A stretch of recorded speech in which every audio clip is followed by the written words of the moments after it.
Transformer une simple poignée de sable en un objet d'une clarté parfaite, c'est quand même fou, non? Aujourd'hui, on va découvrir ensemble ce voyage incroyable. La transformation d'un matériau des plus ordinaires en des objets qui, eux, sont vraiment extraordinaires. Et oui, parce que ce sable, on le retrouve littéralement partout, dans les écrans de nos téléphones, les fenêtres de nos maisons. Et derrière tout ça, il y a un processus qui est juste fascinant. Alors, allons-y, découvrons-le. Mais attention, c'est là que ça devient vraiment intéressant. On pourrait croire que n'importe quel sable fait l'affaire, mais pas du tout. Le sable de la plage, par exemple, il est plein d'impuretés. Non, la vraie clé, l'ingrédient presque secret pour un verre de super qualité, c'est un sable de silice et il doit être pur à 99%.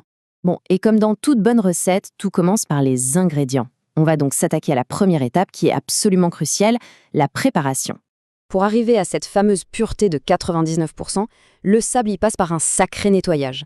C'est un processus en plusieurs étapes. D'abord, un bon lavage à haute pression pour virer les plus grosses impuretés. Ensuite, hop, on utilise la force centrifuge pour séparer les particules les plus lourdes. Et pour finir, un séparateur magnétique vient enlever les toutes dernières traces de fer. Vraiment, rien n'est laissé au hasard. Et là, pour qu'on se rende bien compte de l'échelle, il faut imaginer un truc. On parle de machines gigantesques qui purifient plus de 200 tonnes de sable par heure. C'est juste colossal, il n'y a pas d'autre mot. Ok, une fois que notre sable est nickel, on lui ajoute 2 autres ingrédients chimiques qui sont essentiels.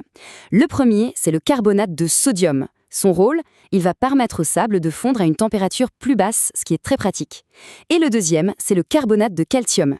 Lui, il est là pour rendre le verre final bien plus solide, bien plus durable.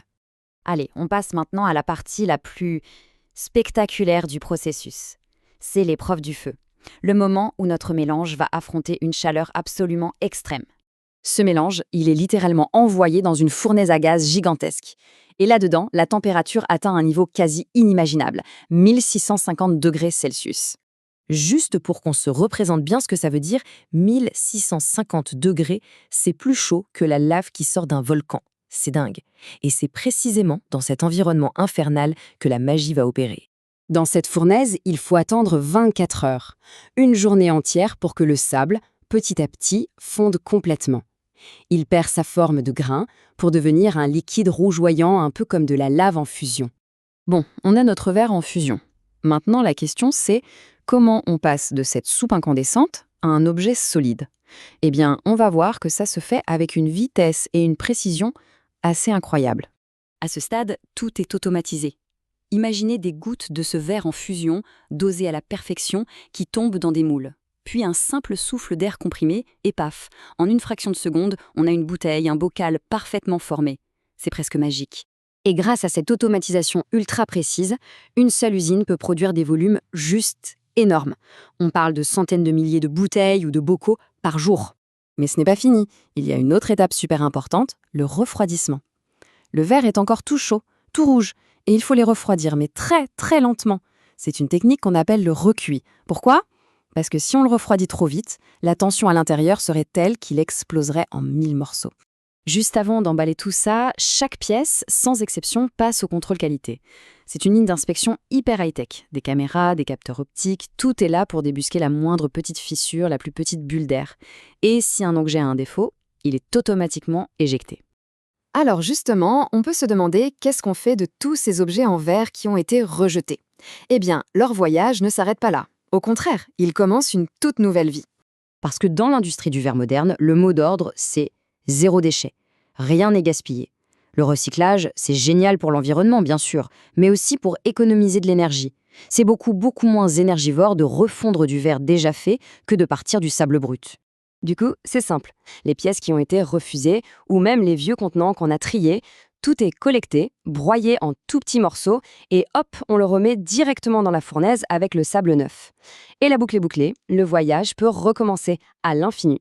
Toute cette technologie de pointe, c'est fascinant, mais ça a des origines en fait très très anciennes. Alors je propose qu'on remonte un peu le temps pour voir comment on a découvert ce matériau assez incroyable. En gros, l'histoire du verre, elle commence dans la nature, puis elle passe par une découverte un peu par hasard, pour finalement arriver à l'industrie super sophistiquée qu'on connaît aujourd'hui. Oui, parce que bien avant que l'être humain s'en mêle, la nature elle-même fabriquait déjà du verre. Quand la foudre frappe le sable dans le désert, par exemple, ou avec la chaleur dingue des volcans, ces forces naturelles créaient déjà un verre volcanique qu'on appelle l'obsidienne. Donc voilà, de la nature à l'industrie, le chemin a été long. Mais revenons un peu à notre quotidien, aux objets qu'on utilise tous les jours. La prochaine fois qu'on prend un verre dans sa main ou qu'on fait glisser son doigt sur l'écran d'un smartphone, ce sera peut-être l'occasion de penser une seconde à tout ce chemin parcouru, à ce processus intense, complexe, que ce simple grain de sable a dû traverser pour arriver jusqu'à nous. Et ça pousse à se poser la question, non? Quels objets, qui nous semblent si simples, cachent en réalité une histoire de création aussi extraordinaire? Parce que souvent, derrière la plus grande simplicité se cache une complexité absolument incroyable.